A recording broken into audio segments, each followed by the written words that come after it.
Tá começando mais uma edição do JR 15 Minutos, o podcast da Record que aprofunda as notícias que mais mexem com a sua vida.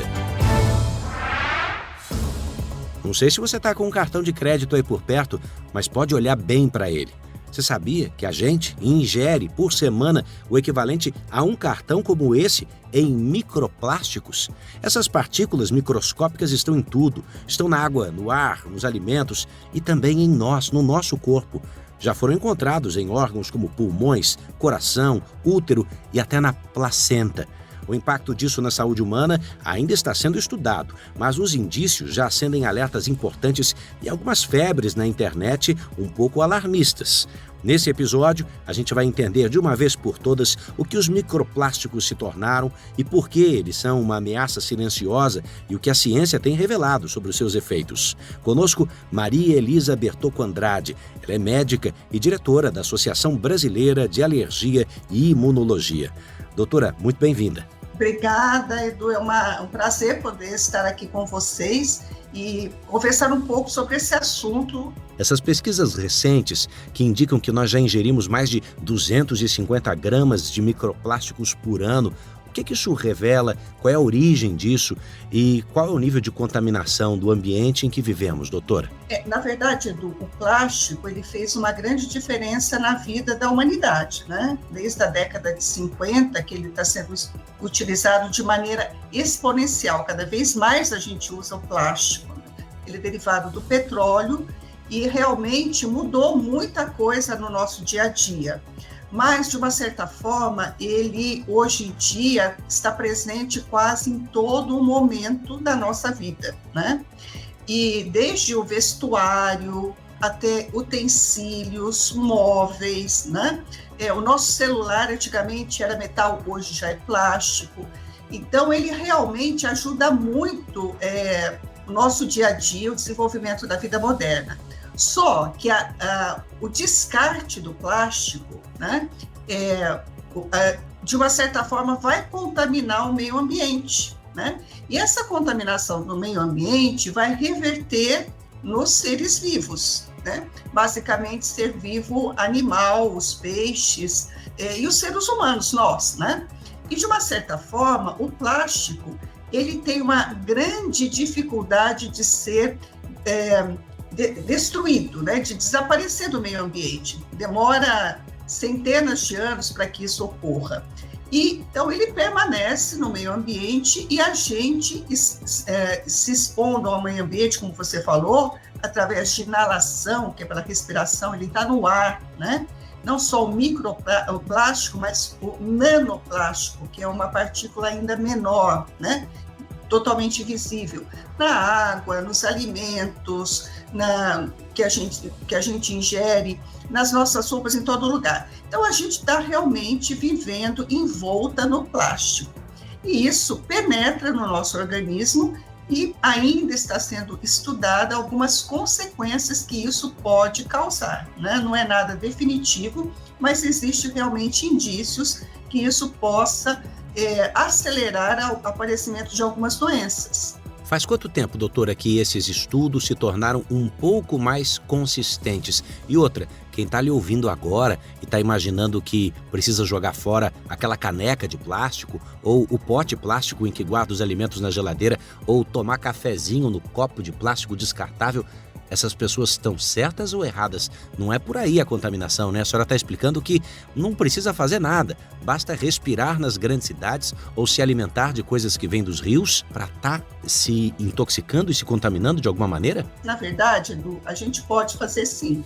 Por exemplo, copinho descartável, quando você está em ambiente externo ao seu, tudo bem você utilizar, né? Não é fácil você encontrar um utensílio durável fora, no local que você visita, alguma coisa assim. Mas em casa, você pode utilizar outros materiais que não o plástico. Não precisa descartar 100% o material de plástico. Tem que ter bom senso, né?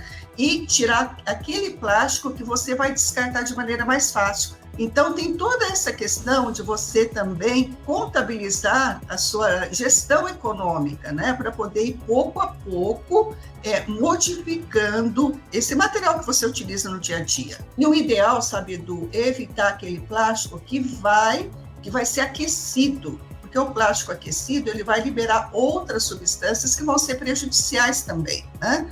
Então, essa questão do plástico aquecido, que seria o primordial, aquele que você leva no micro-ondas, né? Ou você coloca uma bebida quente, um utensílio de plástico descartável, tudo isso o ideal é evitar. E as outras, pouco a pouco, quando você for renovar o que você já tem, procurar utensílios e produtos que tenham menos plástico. Esquentar no micro-ondas uma marmitinha dentro de um pote de plástico também provoca uma contaminação por microplástico, doutor?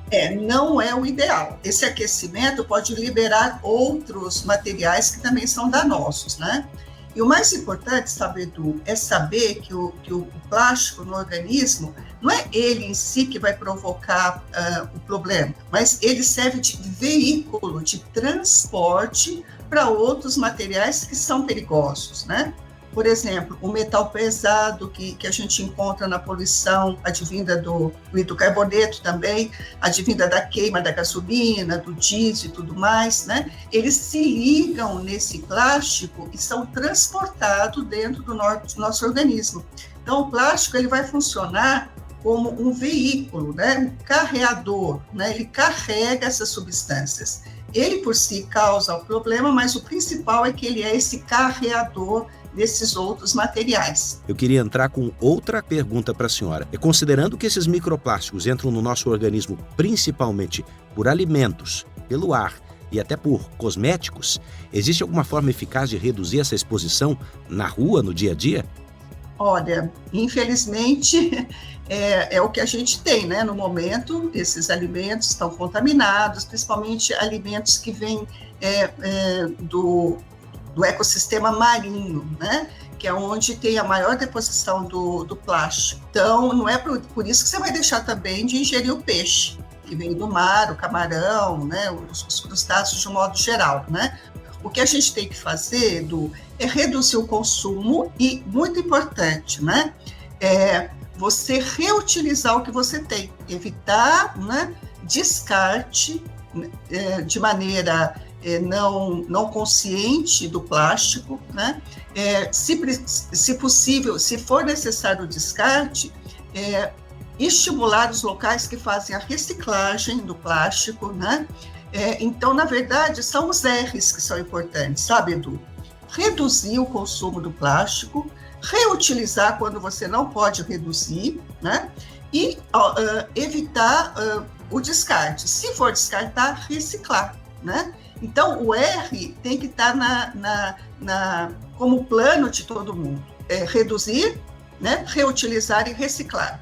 Doutora, o que a ciência já sabe sobre os possíveis impactos reprodutivos dessas partículas? Em animais, isso já está claro, tá? Que diminui realmente a fertilidade dos animais. Isso já há décadas, viu, Edu? Não é algo recente, não. Já faz uns 30, 40 anos que isso já vem sendo estudado, né? Então, existe realmente diminuição da fertilidade, principalmente de animais machos, né? Diminui a produção de espermatozoides, né? Porque todo esse impacto, como a gente comentou, né? Ele carrega, né, algumas substâncias que têm efeitos hormonais. O fitalato, por exemplo, né? Ele pode aderir ao plástico e ele tem uma ação hormonal. E uma ação hormonal semelhante àquele hormônio estrógeno, que diminui a fertilidade e em mulheres também pode ser um fator de risco, não que cause, aquela que tem tendência até de câncer do sistema reprodutivo. Então, isso é uma realidade, sabe, Edu? A gente já conhece isso há algum tempo, que é mais um fator de risco, isso que a gente tem que entender, não é a causa principal. Existem reações inflamatórias descritas na medicina causadas pela presença de microplásticos no organismo. Que sinais as pessoas têm manifestado? Como é que essas pessoas têm enfrentado o tratamento e como tem sido? A gente sabe que cada organismo é um, porque algumas pessoas e que características as pessoas mais suscetíveis a inflamações por causa dessa contaminação têm manifestado? Então, Edu, na verdade, o plástico, né, o microplástico, o nanoplástico, que é partícula menor ainda, menor que 1 milímetro, como você citou, né, ele vai levar a uma inflamação, ele vai inflamar o organismo, né?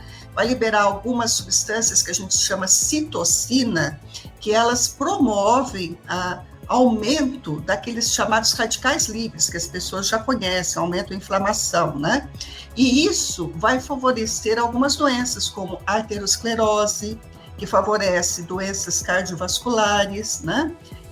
Por exemplo, infarto, AVCs, derrames, mas sempre naquela pessoa que tem a predisposição, né? Outras pessoas vão ter predisposição, por exemplo, a doenças gastrointestinais, e isso pode ser exacerbado também pelo microplástico, né? Então, na verdade, cada pessoa tem a sua tendência genética de desenvolver determinadas doenças. O que se tem encontrado é que essa inflamação crônica aumentada, e o plástico é um dos fatores, não é só ele não, tá?